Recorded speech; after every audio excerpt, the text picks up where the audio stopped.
संभोग से समाधि की ओर। ओशो। परमात्मा की सृजन ऊर्जा।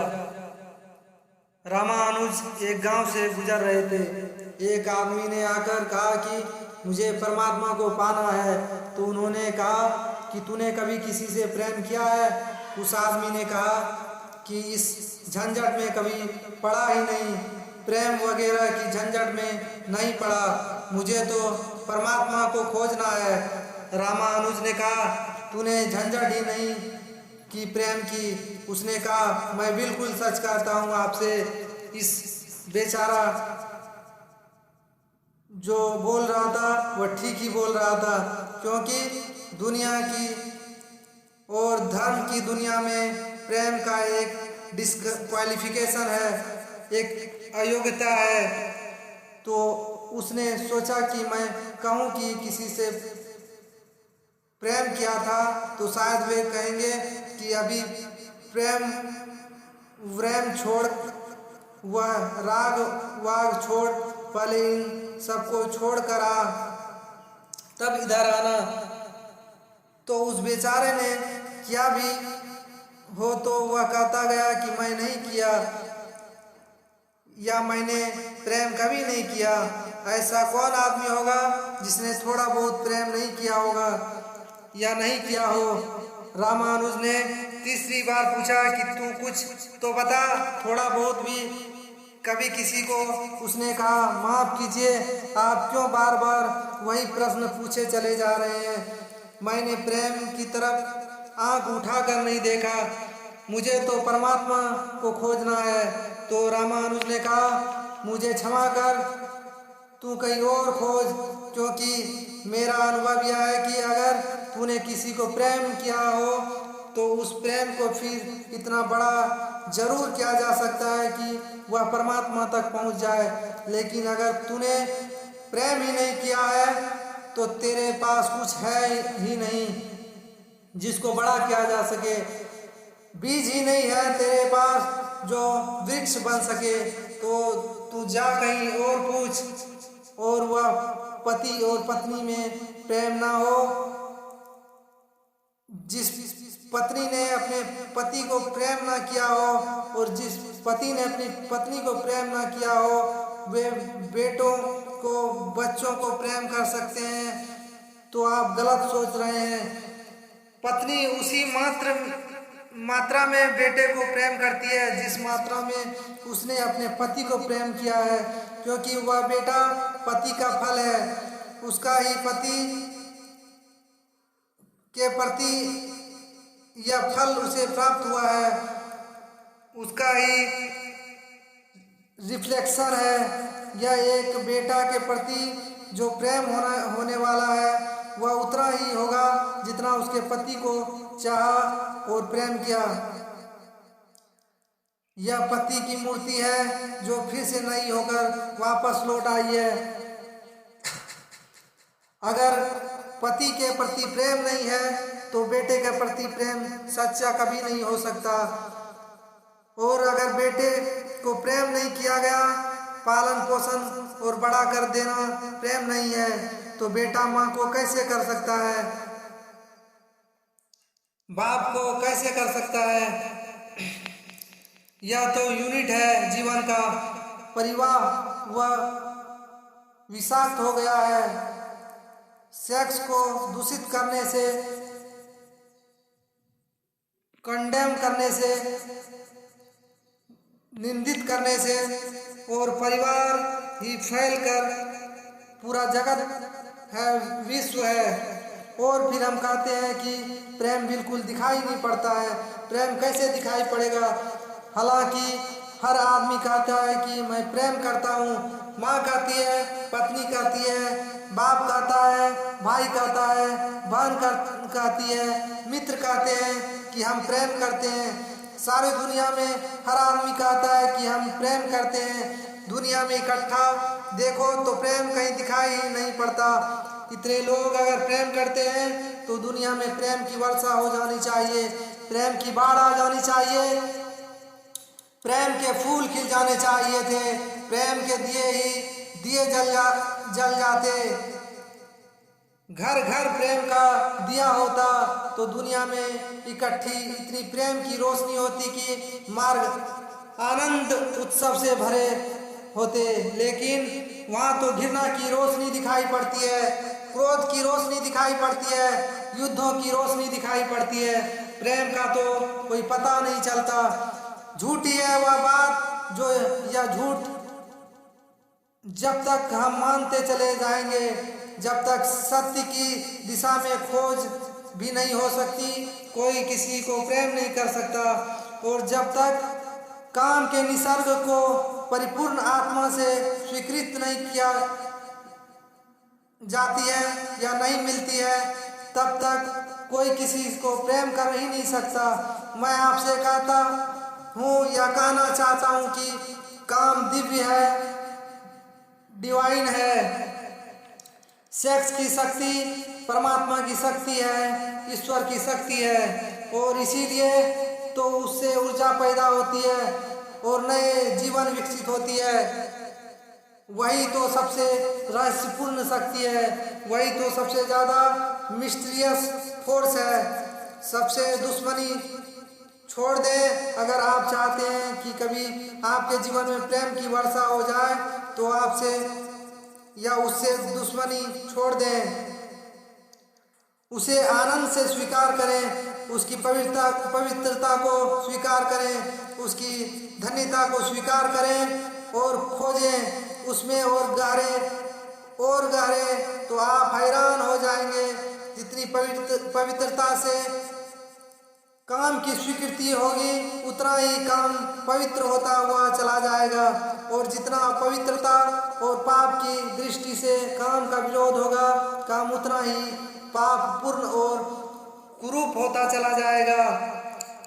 जब कोई अपनी पत्नी के पास ऐसे जाए जैसे कोई मंदिर के पास जा रहा है, जब कोई पत्नी अपने पति के पास ऐसे जाए जैसे सच में कोई परमात्मा के पास जा रहा है, क्योंकि जब दो प्रेमी काम से निपट आते हैं, जब वे संभोग से गुजरते हैं, तब सच में ही वे परमात्मा के मंदिर के निकट से गुजर रहा है। वही परमात्मा काम कर रहा है उनकी उस निपटता में, वही परमात्मा की सृजन शक्ति काम कर रही है। और मेरी अपनी दृष्टि यह है कि मनुष्य को समाधि का ध्यान का जो पहला अनुभव मिला है, कभी भी इतिहास में जो वह संभोग के क्षण में मिला है और कभी नहीं। संभोग के क्षण में ही पहली बार यह स्मरण होता है आदमी को कि इतने आनंद की वर्षा हो रही है। और जिन्होंने सोचा, जिन्होंने मेडिटेट किया, जिन व्यक्ति के काम के संबंध पर जो मैथुन पर चिंतन किया और ध्यान किया, उन्होंने यह दिखाई पड़ा कि काम के क्षण में, मैथुन के क्षण में मन विचारों से शून्य हो जाता है।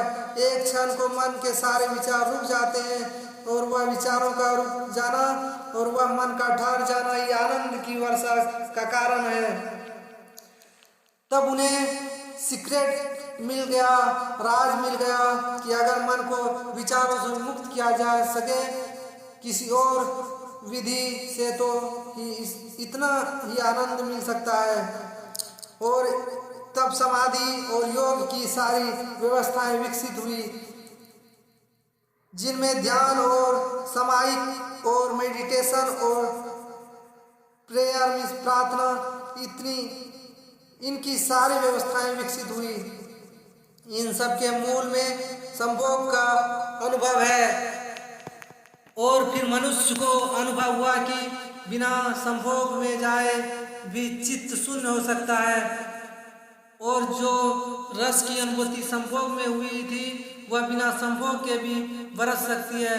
फिर संभोग क्षणिक हो सकता है, क्योंकि शक्ति और ऊर्जा का वहाँ बहाव और निवास है, लेकिन ध्यान सतत हो सकता है। तो मैं आपसे कहना चाहता हूँ कि एक युगल संभोग के क्षण में जिस आनंद को अनुभव करता है उस आनंद को एक योगी 24 घंटे अनुभव कर सकता है।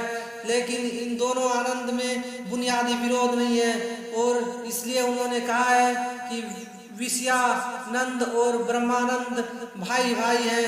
उन्होंने जरूर सत्य कहा है, वह सहोदर है, एक ही उदर से पैदा हुआ है, एक ही अनुभव से विकसित हुआ है। उन्होंने निश्चित ही सत्य कहा है। तो पहला सूत्र आपसे कहना चाहता हूँ, अगर चाहते हैं कि पता चले कि प्रेम क्या है, तो पहला सूत्र है काम की पवित्रता, दिव्यता, उसकी ईश्वरीय अनुभूति की स्वीकृति होगी। उतने ही आप काम से मुक्त होते चले जाएंगे। जितना अस्वीकार होता है उतना ही हम बंधते हैं, जैसा वह फकीर कपड़ों से बंध गया था। जितना स्वीकार होता है उतने हम मुक्त होते हैं। अगर परिपूर्ण स्वीकार है, टोटल एक्सेप्टेबिलिटी है जीवन की, तो निसर्ग है उसकी, तो आप पाएंगे वह परिपूर्ण स्वीकृति को मैं आस्तिकता व्यक्ति को मुक्त करती है। नास्तिक में उनको कहता हूँ जो जीवन के निसर्ग को स्वीकार नहीं करते हैं, निषेध करते हैं, यह बुरा है, पाप है, यह विष है, यह छोड़ो, वह छोड़ो। जो छोड़ने की बातें कर रहे हैं वही नास्तिक है। जीवन जैसा है उसे स्वीकार करो और जियो उसकी परिपूर्णता में। वही परिपूर्णता रोज रोज सीढ़ियाँ ऊपर उठती जाती है, वही स्वीकृति मनुष्य के ऊपर ले जाती है, और एक दिन उसे या उसके दर्शन होते हैं जिसका काम में पता भी नहीं चला था। काम अगर कोयला था तो एक दिन हीरा भी प्रकट होता है प्रेम का। तो पहला सूत्र यह है। दूसरा सूत्र आपसे कहना चाहता हूँ, और वह दूसरा सूत्र संस्कृति ने, आज तक की सभ्यता ने और धर्म ने हमारे भीतर मजबूत किया है। दूसरा सूत्र भी स्मरणीय है, क्योंकि पहला सूत्र तो काम की ऊर्जा को प्रेम बना देगा, और दूसरा सूत्र द्वार की तरह रोके हुए हैं, उस ऊर्जा को बहने से वह बह नहीं पाएगी। वह दूसरा सूत्र है मनुष्य का यह भाव कि मैं हूँ, ईगो, उसका अहंकार कि मैं हूँ। बुरे लोग तो कहते हैं कि मैं हूँ, अच्छे लोग और जोर से कहते हैं मैं हूँ, और मुझे स्वर्ग जाना है और मोक्ष जानना है, और मुझे यह करना है और मुझे वह करना है, कि मैं हूँ वह मैं खड़ा है वहाँ भीतर। और जिस व्यक्ति का मैं जितना मजबूत होगा उतनी वह उस आदमी की सामर्थ्य दूसरे से संयुक्त हो जाने की कम होती है, क्योंकि मैं एक दीवान है, एक घोषणा है कि मैं हूँ। मैं की घोषणा कर देती है तुम हो, मैं हूँ, दोनों के बीच फासला है। फिर मैं जितना ही प्रेम करूँ और आपको अपनी छाती से लगा लूं, लेकिन फिर भी हम दो हैं। छातियां कितनी भी निकट आ जाएं, फिर भी बीच में फासला है। मैं से तुम तक का, तुम हो, मैं ही हूँ। इसलिए निकटता अनुभव भी निकट नहीं ला पाते। शरीर पास बैठ जाते हैं, आदमी दूर बने रहते हैं। जब तक भीतर में मैं बैठा हुआ है तब तक दूसरे का भाव नष्ट नहीं होता। सार्थ ने कई एक अद्भुत वचन कहा है कि द अदर इज हेल, वह जो दूसरा है वह नरक है। लेकिन सार्थ ने यह नहीं कहा कि why the other is other, वह दूसरा क्यों है। वह दूसरा इसलिए है कि मैं हूँ, और जब मैं हूँ दुनिया में हर चीज दूसरी है, भिन्न है, और जब तक भिन्नता है तब तक प्रेम का अनुभव नहीं हो सकता। प्रेम है एकात्म का अनुभव। प्रेम है इस बात का अनुभव कि गिर गई दीवार और दो ऊर्जाएं मिल गई और संयुक्त हो गई। जब यही अनुभव एक व्यक्ति और समस्त के बीच फलित होता है तो उस अनुभव को मैं कहता हूँ परमात्मा। और जब दो व्यक्ति के बीच फलित होता है तो मैं उसे कहता हूँ प्रेम। अगर मेरे और किसी दूसरे व्यक्ति के बीच यह अनुभव फलित हो जाए कि हमारी दीवारें गिर जाए, हम किसी भीतर के तल पर एक हो जाए, एक संगीत, एक धारा, एक प्राण, तो यह अनुभव है प्रेम। और ऐसी अनुभव मेरे और समस्त के बीच घटित हो जाए कि मैं विलीन हो जाऊं और सब और मैं हो जाऊं, तो यह अनुभव है परमात्मा। इसलिए मैं कहता हूं कि प्रेम है सीढ़ी और परमात्मा है उस यात्रा की अंतिम मंजिल। यह कैसे संभव है कि दूसरा मिट जाए जब तक मैं ना मिटूं? जब तक दूसरा कैसे मिट सकता है? वह दूसरा पैदा किया है मेरे मैं की प्रतिध्वनि ने। जितना जोर से मैं चिल्लाता हूँ कि मैं, उतने ही जोर से वह दूसरा पैदा हो जाता है। वह दूसरा प्रतिध्वनि है। उस तरह इको हो रहा है मेरे मैं की, और यह अहंकार, यह ईगो दीवार बनाकर खड़ी है। और मैं है क्या? कभी सोचा आपने यह मैं है क्या? आपका हाथ है मैं, आपका पैर है, आपका मस्तिष्क है, आपका हृदय है। क्या है आपका मैं? अगर आप एक क्षण भी शांत होकर भीतर खोजने जाएं कि कहाँ से या कहाँ है मैं, कौन सी चीज है मैं, तो आप एकदम हैरान रह जाएंगे कि भीतर कोई मैं खोज से मिलने का नहीं है। जितना गहरा खोजते जाओगे उतना ही पाओगे कि भीतर एक सन्नाटा और शून्य है। वहाँ कोई मैं नहीं है, वहाँ कोई वहाँ कोई ईगो नहीं है। एक भिक्षु हुआ नागसेन, उसे एक दिन सम्राट मिलिंद के निमंत्रण दिया था कि तुम आओ दरबार में। जो राजदूत गया था निमंत्रण देने, उसने नग्नसेन को कहा कि भिक्षु नागसेन आपको बुलाया है। सम्राट मिलिंद ने, मैं निमंत्रण देने आया हूँ। तो नागसेन कहने लगा मैं चलूंगा जरूर, लेकिन एक बात विनय कर दूं, पहले ही यह कह दूं, भिक्षु नागसेन जैसा कोई है नहीं। यह केवल एक नाम है, काम चलाओ नाम। आप कहते हैं तो मैं चलूंगा जरूर, लेकिन ऐसा कोई आदमी नहीं है। राजदूत ने जाकर सम्राट को कहा कि बड़ा अजीब आदमी है वह कहने लगा कि मैं चलूंगा जरूर, लेकिन ध्यान रहे कि भिक्षु नागसेन जैसा कहीं कोई है नहीं, यह केवल एक काम चलाओ नाम है। सम्राट ने कहा अजीब सी बात है, जब वह कहता है मैं चलूंगा, आएगा वह आया भी रथ पर बैठकर। सम्राट ने द्वार पर स्वागत किया और कहा भिक्षु नागसेन हम स्वागत करते हैं आपका। वह हंसने लगा। उसने कहा स्वागत स्वीकार करता हूँ, लेकिन स्मरण रहे भिक्षु नागसेन जैसा कोई आदमी नहीं है।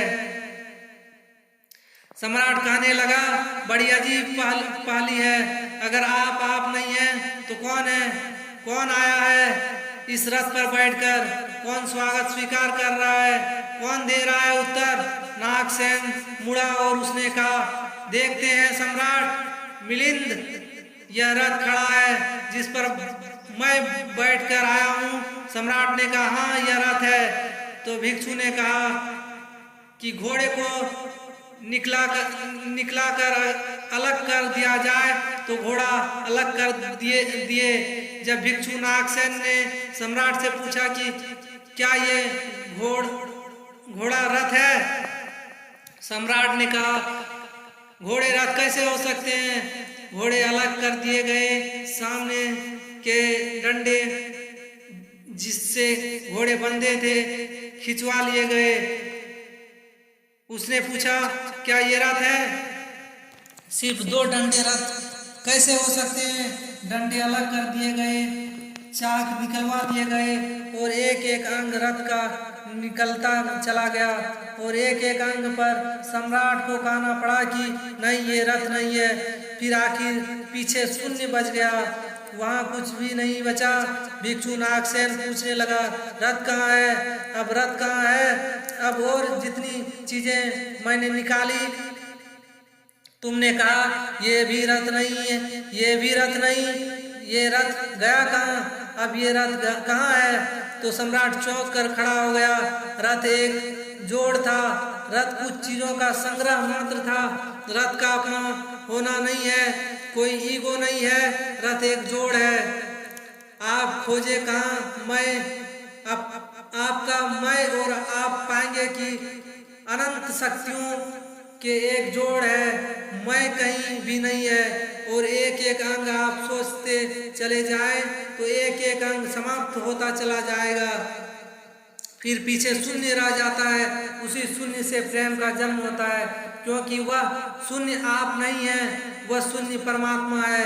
एक आदमी ने गांव में एक मछलियों की दुकान खोली थी, बड़ी दुकान थी, उस गांव में पहली दुकान थी। तो उसने बहुत खूबसूरत तख्ती बनवाई और उस पर लिखवाया फ्रेश फिश सोल्ड हियर, यहाँ ताजी मछलियां बेची जाती है। पहले ही दिन दुकान खुला और एक आदमी आया और कहने लगा फ्रेश फिश सोल्ड हियर, ताजी मछलियां, कहीं बासी मछलियां भी बेची जाती है, ताजा लिखने की क्या जरूरत है। दुकानदार ने सोचा कि बात तो ठीक है, इससे और व्यर्थ बातों का ख्याल पैदा होता है। उसने फ्रेश अलग कर दिया, ताजा अलग कर दिया, तख्ती पर रह गई फिश सोल्ड हियर, मछलियां बेची जाती है, मछलियां यहाँ बेची जाती है। दूसरे दिन एक बूढ़ी औरत आई और उसने कहा कि मछलियां यहाँ बेची जाती है, फिश सोल्ड हियर, कहीं और भी बेची जाती है। तो उस आदमी ने कहा कि यह हियर बिल्कुल फिजूल है। उसने तख्ती पर से एक शब्द और अलग कर दिए, रह गया फिश सोल्ड। तीसरे दिन एक आदमी आया और कहने लगा फिश सोल्ड, मछलियां बेची जाती है, मुफ्त में देते हो क्या। आदमी ने कहा यह सोल्ड भी खराब है। उसने सोल्ड को भी अलग कर दिया, अब रह गई फिश। अगले दिन एक बूढ़ा आदमी आया और उसने कहा फिश, अंधे को भी मीलों दूर से पता चल जाता है यहाँ मछलियाँ मिलती है, ये तख्ती काहे को लटका रखी है। फिश भी चली गई, खाली तख्ती रह गई। अगले दिन एक आदमी आया, वह कहने लगा यह तख्ती किस लिए लगी है, दूर से देखने में पता नहीं चलता कि यहाँ दुकान भी है, यह तख्ती दुकान की आड़ करती है। उस दिन वह तख्ती भी चली गई, वहाँ अब कुछ भी नहीं रहा, एलिमिनेशन होता गया, एक एक चीज हटती चली गई, पीछे जो शेष रह गया वह शून्य। उस शून्य से प्रेम का जन्म होता है, क्योंकि उस शून्य में दूसरे के शून्य से मिलने की क्षमता है। सिर्फ शून्य ही शून्य से मिल सकता है और कोई नहीं। 2 शून्य मिल सकते हैं, 2 व्यक्ति नहीं, 2 इंडिविजुअल नहीं मिल सकते, 2 वैक्यूम, 2 एम्प्टीनेसेस मिल सकते हैं। क्योंकि बाधा अब कोई नहीं है, शून्य की कोई दीवार नहीं होती है और हर चीज की दीवार होती है। तो दूसरी बात स्मरणीय है कि व्यक्ति जब मिटता है, नहीं रह जाता, पाता है कि हूँ है ही नहीं, तो है वह मैं नहीं है, जो है वह सब है। तब दीवार गिरता है, दीवार टूटती है वह गंगा बहती है जो भीतर छिपी है और तैयार है। वह शून्य की प्रतीक्षा कर रही है कि कोई शून्य हो जाए तो उससे वह उठूं या उससे वह उठूं। हम एक कुआं खोदते हैं, पानी भीतर है, पानी कहीं से लाना नहीं होता है, लेकिन बीच में मिट्टी पत्थर पड़े हैं, उनको निकालना है। करते क्या है हम एक शून्य बनाते हैं, एक खाली जगह बनाते हैं, एक एम्प्टीनेस बनाते हैं। कुआं खोदने का मतलब है खाली जगह बनाना, ताकि खाली जगह में जो भीतर छिपा हुआ है पानी वह प्रकट हो जाए, स्पेस पा जाए। वह भीतर है, उसको जगह चाहिए प्रकट होने को, जगह नहीं मिल रही है, भरा हुआ है कुआं, मिट्टी पत्थर हमने अलग कर दिए, वह पानी उबल कर बाहर आ गया। आदमी के भीतर प्रेम भरा हुआ है, स्पेस चाहिए, जगह चाहिए, वहाँ वह प्रकट हो जाएगा। और हम भरे हुए हैं अपने को मैं से, और आदमी चिल्लाए चला जा रहा है मैं। और स्मरण रखे, जब आदमी या आपकी आत्मा चिल्लाती है मैं, तब तक आप मिट्टी पत्थर से भरे हुए कुएं हैं। आपके कुएं में प्रेम के झरने कभी नहीं दिखाई देते, नहीं फूटते, नहीं फूट सकते।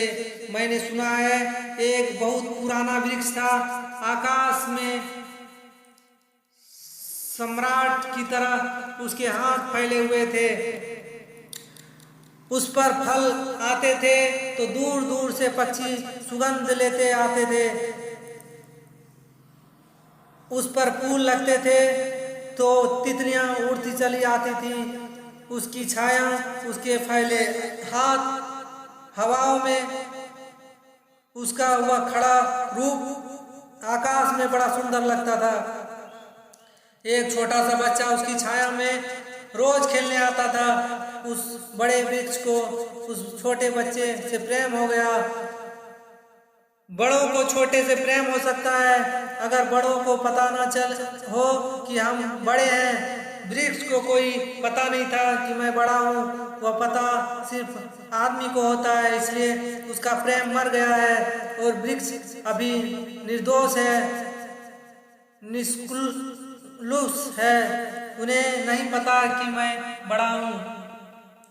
अहंकार हमेशा अपने से बड़ों से प्रेम करने की कोशिश करता है। अहंकार हमेशा अपनों से बड़ों से संबंध जोड़ता है। प्रेम के लिए कोई बड़ा छोटा नहीं है, जो आ जाए उसी से संबंध जुड़ जाता है। वह एक छोटा सा बच्चा खेलने आता था उस वृक्ष के पास, उस वृक्ष का उससे प्रेम हो गया, लेकिन वृक्ष की शाखाएं ऊपर थी, बच्चा छोटा था तो वृक्ष अपनी शाखाएं उसके नीचे कैसे झुक सकती थी, उसके लिए नीचे झुकता ताकि वह फल तोड़ सके, फूल तोड़ सके। प्रेम हमेशा झुकने को राजी है, अहंकार कभी भी नहीं झुकने को राजी है या राजी नहीं हो सकता। अहंकार के पास जाएंगे तो अहंकार के हाथ और ऊपर उठ जाएंगे ताकि आप में छू ना सके, क्योंकि जिसे छू लिया जाए वह छोटा आदमी है, जिसे ना छुआ जाए या ना छुआ जा सके, दूर सिंहासन पर दिल्ली में हो, वह आदमी बड़ा आदमी है। उस वृक्ष की शाखाएं नीचे झुक आती है। जब वह बच्चा खेलता हुआ आता उस वृक्ष के पास, और वह जब उसका फूल तोड़ता तब वह वृक्ष अंदर तक सिहर जाता, प्रेम की छुअन से सराबोर हो जाता और खुशी के मारे उसकी शाखाएं नाचने झूमने लगती, उसके प्राण आनंद से भर जाते। प्रेम जब भी कुछ देता या दे पाता है तो खुशी हो जाता है। अहंकार जब भी कुछ ले पाता है तभी खुश होता है। फिर वह बच्चा बड़ा होने लगा, वह कभी उसकी छाया में सोता, कभी उसके फल खाता, कभी उसके फूल का ताज बनाकर पहनता। वृक्ष उसे जंगल के सम्राट के रूप में देखकर गदगद हो जाता। प्रेम के फूल जिसके पास भी बरसते हैं वही सम्राट हो जाता है। वृक्ष के प्राण आनंद से भर जाते, उसकी छुआन उससे आनंद अंदर तक गुदगुदा जाती। हवा जब उसके पता को छूती तो उससे मधुर गान निकलता, नए नए गीत फूटते उस बच्चे के संग। वह लड़का कुछ और बड़ा हुआ, वह वृक्ष के ऊपर चढ़ने लगा, उसी शाखाओं से झूलने लगा। वह उसकी विशाल शाखाओं पर लेटकर विश्राम करता। वृक्ष आनंदित हो उठता। प्रेम आनंदित होता है जब प्रेम किसी के लिए छाया बन जाता है। अहंकार आनंदित होता है जब किसी की छाया छीन लेता है। लड़का धीरे धीरे बड़ा होता चला गया। दिन एक दिन बीतते ही चले गए, मानो समय को पंख लग गए। ऋतु पर ऋतु बदलती चली गई। वृक्ष को पता ही नहीं चला उस समय का। जब वो आनंद में होते हैं तो समय की गति तेज हो जाती है, मानो उसके पंख लग गए हो। तब लड़का बड़ा हो गया तो उसे और दूसरे काम भी उसकी दुनिया में आ गए। कक्षाएं आ गई, उसे परीक्षाएं पास करनी थी, उसे मित्र के साथ भी खेलना था, पढ़ाई में सबको पछाड़ कर अव्वल आना था। धीरे धीरे उसका आना कम से कम होते चला गया।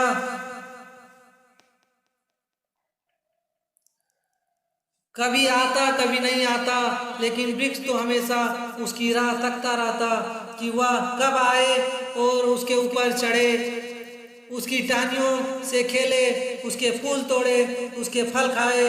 लेकिन वह हफ्तों महीनों बाद कभी आता। वृक्ष उसकी प्रतीक्षा करता कि वह आए।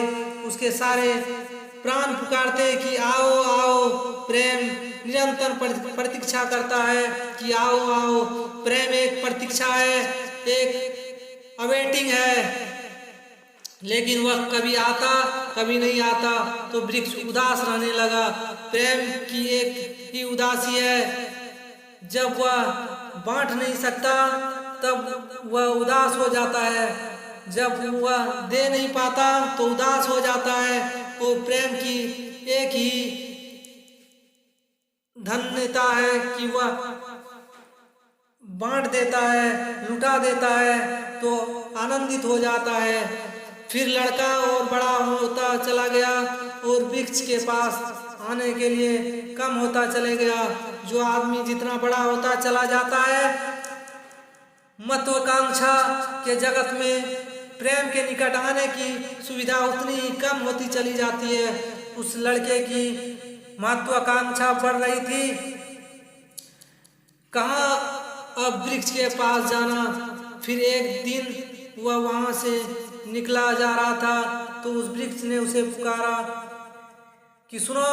हवाओं ने, पत्तों ने उसकी आवाज को गुंजायमान किया।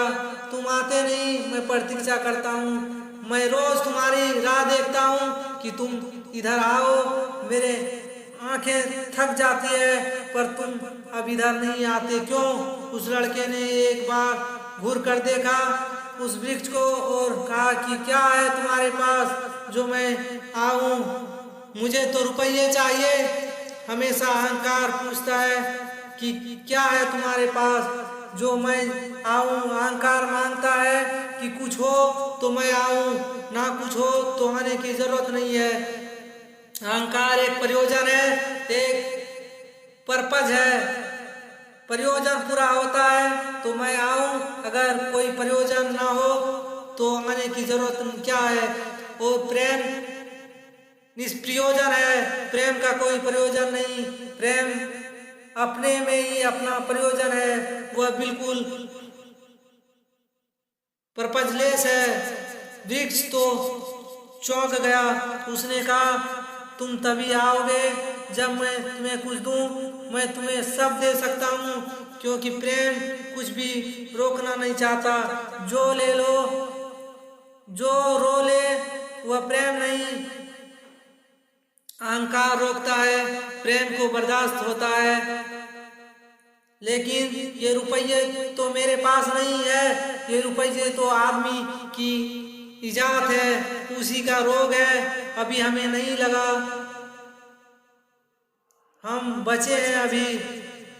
उस वृक्ष ने कहा, इसलिए तो देखो हम इतने आनंदित हैं, पर मनुष्य के संग साथ रहकर हम उसके रोग को पाल लेते हैं। वरना तो हमारे उत्सव को देखो, इन खिले फूलों को देखो, इतने विशाल तने, इनकी छाया, इन पर पक्षियों का चहचहाना, अपने घर बनाना, खेलना, नाचना, करलव करना।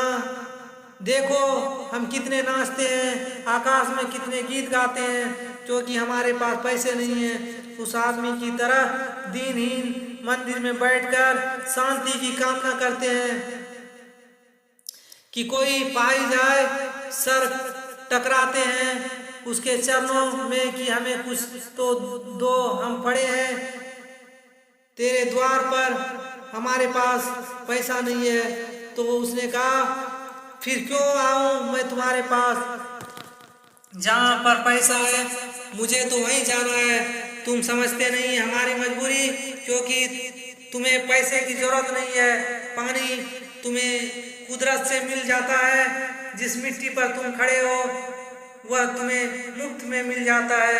हवा धूप तो तुम्हें पोषण देती है, उसके लिए तुम्हें कुछ देना नहीं होता, पर हमें तो सब पैसों से ही लेना है, हमारा जीवन तो पैसे से ही चलता है। अब ये बात तुम्हें कैसे समझाऊं? अहंकार पैसे या रुपये मांगता है, क्योंकि रुपया शक्ति है, सुरक्षा है। उस वृक्ष ने बहुत सोचा, फिर उसे ख्याल आया, तो तुम एक काम तो कर सकते हो, मेरे सारे फल तोड़कर ले जाओ और बेच दो उसे बाजार में, फिर तुम्हें शायद पैसा मिल जाए। उस लड़के की आंखों में चमक आ गई, उसे तो ये ख्याल ही नहीं आया था। वह खुशी से राजा हो गया, वह चढ़ गया उस वृक्ष पर और तोड़ने लगा फल। पर आज उसके हाथों में कुदरत थी, उसके चढ़ने से ही उस वृक्ष को कुछ भारीपन लग रहा था। उसने फलों के साथ तोड़ डाले हजारों पत्ते, टहनियां, वृक्ष को पीड़ा होती, पर वह यह जानकर आनंदित होता कि ये पीड़ा उसके प्रेमी ने ही तो दे दी है। प्रेम पीड़ा में भी आनंद देख लेता है और अहंकार उदारता में भी दुख। लेकिन फिर भी वह वृक्ष खुश था कि हम बहाने उसे उस पर संग साथ तो मिला। टूट कर भी प्रेम आनंदित हो जाता है, अहंकार पाकर भी आनंदित नहीं होता, पाकर भी दुखी होता है। और उस लड़के ने तो धन्यवाद भी नहीं दिया और सारे फल लेकर चला गया बाजार की ओर। वृक्ष उसे निहारता रहा, जाते हुए देखता रहा, अपने को तृप्त करता रहा, पर उसने एक बार भी पीछे मुड़कर नहीं देखा। लेकिन उस वृक्ष को पता भी नहीं चला, उसे तो धन्यवाद मिल गया इसी में कि उस लड़के ने उसके प्रेम को स्वीकार किया और उससे फल तोड़े और उन्हें बेचकर उसे धन मिल जाएगा। वह यह सोच सोचकर गद्द हो रहा था। लेकिन उसके बाद भी उस लड़का बहुत दिनों तक नहीं आया। उसके पास रुपये थे और रुपये से रुपये पैदा करने की कोशिश में वह लगा और लग गया। वह भूल ही गया उस बात को कि वह पैसा उसे उसी वृक्ष के प्रेम की देन है। सालों गुजर गए, वो धीरे धीरे वृक्ष की उदासी उसके पत्तों पर भी उभरने लगी। तेज हवाएं ये उसे खड़खड़ाती जरूर, पर अब उनमें वह लय वदित नहीं थी। एक मुर्दे की सी खड़खड़ाहट थी। वह इसलिए जीवित भी कि उसके प्राणों में रस का संचार हो रहा था। उसके प्राण को रस बार बार पुकारता उस लड़के को कि तू मेरे पास आ, मैं तुझे अपना रस दूंगा। जैसे किसी माँ के स्तन में दूध भरा हो और उसका बेटा खो जाए और उसके प्राण तड़प रहे हैं। उसका बेटा कहाँ है जिसे वह खोजे, जो उसे हल्का कर दे, निर्भर कर दे। मेरा उस वृक्ष के प्राण पीड़ित होने लगे हैं कि वह आए आए आए। उसके प्राणों की सारी आवाज मैं यही गूंज रहा था, आओ आओ। बहुत दिनों के बाद वह आया। वह लड़का प्रौढ़ हो गया था। वृक्ष ने उससे कहा, आओ मेरे पास, मेरे आलिंगन में आओ। उसने कहा, छोड़ो यह बकवास, यह बचपन की बातें हैं। अब मैं बड़ा हो गया हूँ, मेरे कंधों पर घर गृहस्थी का बोझ आ गया है। ये सब तुम नहीं समझ पाते। अहंकार प्रेम को पागलपन समझता है, बचपन की बातें समझता है। उस वृक्ष ने कहा, आओ मेरे डालियों से झूलो, नाचो, चढ़ो मुझ पर, दौड़ो, भागो। उसने कहा, छोड़ो भी ये फजूल की सब बातें, क्या रखा इन सब में, समय खराब करना ही है। मुझे एक मकान बनाना है, तुम मुझे मकान दे सकते हो? वृक्ष ने कहा, मकान वह क्या होता है? हम तो कोई मकान नहीं बनाते, क्योंकि बनाओगे तुम मकान क्या काम आएगा? और भी पशु पक्षी भी मकान घोंसला बनाते हैं, चींटियां, दीमक, पर वह तो आदमी की तरह दुखी नहीं होती। वह तो बड़े आनंद उत्सव से उसके बनाने का आनंद लेती है। फिर तुम इतने उदास क्यों हो? लेकिन एक बात हो सकती है, मैं क्या सहायता कर सकता हूँ तुम्हारे मकान बनाने के लिए? कोई हो तो कहो। वह आदमी थोड़ी देर के लिए तो चुप हो गया। उसके दिल की बात जुआ पर आते आते रुक गई, पर वह साहस कर के कहने लगा, तुम अपनी शाखाएं मुझे दे दो तो मैं अपने मकान की छत आराम से डाल सकता हूँ। वृक्ष मुस्कुराया और कहने लगा, तो इसमें इतना सोचने की क्या बात है? तुम ले सकते हो मेरे शाखाएं। मैं तुम्हारे किसी भी काम आ सकूं तो अपने को धन्य ही मानूंगा और मुझे लगेगा कि तुमने मुझे प्यार किया। और वह आदमी गया और कुल्हाड़ी लेकर आ गया और उसके उस वृक्ष की शाखाएं काट डाली। वृक्ष एक ठूठ रह गया, एकदम मृत प्राय नग्न, पर फिर भी वह वृक्ष आनंदित था। प्रेम सदा आनंदित रहता है, चाहे उसके अंग की भी काट दिए जाए, लेकिन कोई ले जाए, कोई ले जाए, कोई बांट ले, कोई सम्मिलित हो जाए, कोई साझीदार हो जाए। और उस आदमी ने पीछे मुड़कर इस बात भी नहीं देखा और वक्त गुजरता गया। वह ठूठ राह देखता रहा। वह चिल्लाना चाहता था, गाना चाहता था अपने हृदय की पुकार, पर अब उसके पास पत्ते भी नहीं थे, शाखाएं भी नहीं थी, हवाएं आती और वह उनसे बात भी नहीं कर पाता था, बुला भी नहीं पाता था अपने प्रेमी को। लेकिन प्राणों में अब भी एक गूंज थी, आओ आओ, एक बार फिर आओ। और बहुत दिन बीत गए। तब वह बच्चा अब बूढ़ा आदमी हो गया था। वह निकल रहा था उसके पास से और वह वृक्ष के पास आकर खड़ा हो गया। बहुत दिनों बाद आए, पर तुम्हें मेरी याद सताती तो है? कहो सब ठीक है? कैसे उदास हो? कमर झुक गई है, बाल सफेद हो गए, आंखों पर चश्मा लगा, लग गया है। उसने कहा मैं परदेश जाना चाहता हूँ, यहाँ इतनी मेहनत की कुछ नहीं मिला, वहाँ जाकर खूब धन कमाऊंगा, पर मैं नदी पार नहीं कर सकता। उसके लिए नाव चाहिए, तुम अपना तना मुझे दे दो तो मैं नाव बनाना चाहता हूँ। नाव तो तुम मेरी बना सकते हो, पर मुझे भूल मत जाना। वहाँ जाकर मुझे तुम्हारी बहुत याद आती है। तुम लौट कर जरूर इधर आना, मैं यहाँ तुम्हारी प्रतीक्षा करूँगा।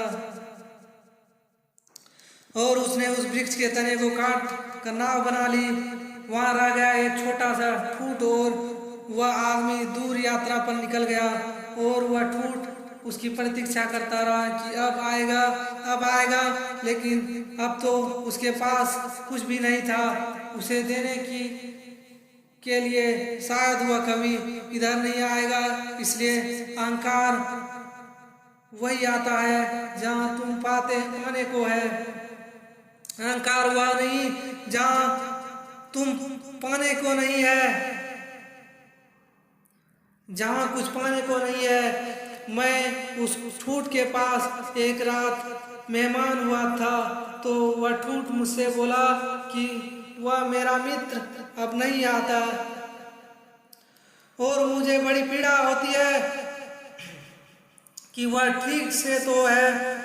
वह मेरे तने की नाव बनाकर परदेश गया था, कहीं मेरे तने में कोई छेद तो नहीं था। मुझे रात दिन यही चिंता सताए रहती है।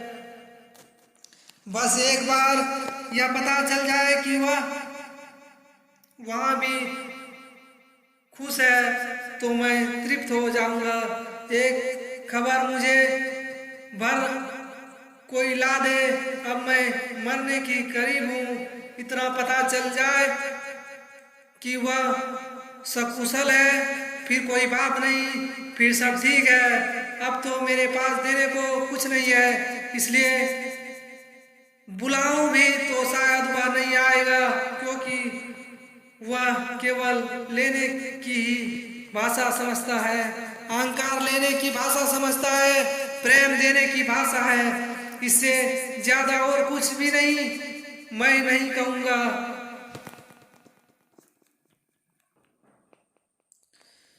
जीवन एक ऐसा वृक्ष बन जाए और उस वृक्ष की शाखाएं अनंत तक फैल जाए, सब उसकी छाया में हो और सब तक उसकी बाहें फैल जाए, तो पता चल सकता है कि प्रेम क्या है। प्रेम का कोई शास्त्र नहीं है, ना कोई भाषा है, ना ही प्रेम का कोई सिद्धांत ही है। तो मैं बहुत हैरानी में था कि क्या कहूँगा आपसे कि प्रेम क्या है, तो बताना मुश्किल है। आकर बैठ सकता हूँ, और अगर मेरी आंखों में वह दिखाई पड़ जाए तो दिखाई पड़ सकता है, अगर मेरे हाथों में दिखाई पड़ जाए तो दिखाई पड़ सकता है।